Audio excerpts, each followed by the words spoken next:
ഇന്ന് തമിഴ്നാട്ടിന് എത്രയോ പ്രോജക്റ്റ് പോകുന്നുണ്ട്. അവര് ഇലക്ട്രോണിക്സ് ഒരു ഉദാഹരണമായിട്ട് പറയാണ്. ആപ്പിളിന്റെ നല്ല വലിയ ഫാക്ടറി തമിഴ്നാട്ടിൽ വരുന്നു.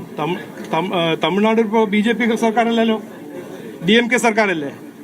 എന്തുകൊണ്ട് അവിടെ കടലാക്രമണത്തിന്റെ എതിരെ അവർക്ക് ഗ്രോയിനും ഈ സീ വാളെല്ലാം ഉണ്ടാക്കാൻ സെൻട്രൽ ഗവൺമെന്റിനൊപ്പം പദ്ധതികൾ ഇംപ്ലിമെന്റ് ചെയ്യാൻ കഴിയുന്നുണ്ട്. അവർക്ക് ഫൈനാൻഷ്യൽ കപ്പാസിറ്റി ഉണ്ട്, അവർക്ക് അവരുടെ ഷെയർ കൊടുക്കാൻ കാശുണ്ട്. അപ്പോൾ ബഡ്ജറ്റിനെ കുറിച്ച് ഈ ഒരു നാടകം ചെയ്യുന്നത് CPM കോൺഗ്രസും.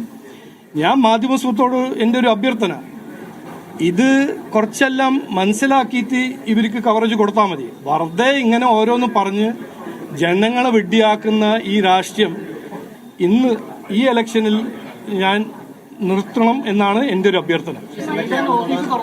എന്തോ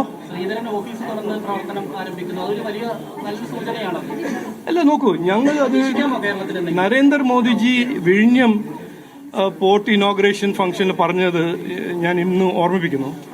അദ്ദേഹം പറഞ്ഞത് വിഴിഞ്ഞം പോർട്ട് വന്നിട്ട് അതിൻ്റെ ഒപ്പം നമ്മൾ റെയിൽവേ മോഡേണൈസേഷനും നാഷണൽ ഹൈവേ ഗ്രിഡ് കൃത്യമായി മോഡേണൈസ് ചെയ്ത് കംപ്ലീറ്റ് ചെയ്താൽ കേരളത്തിന് മാനുഫാക്ചറിങ് ഇൻവെസ്റ്റ്മെന്റ് കൊണ്ടുവരാൻ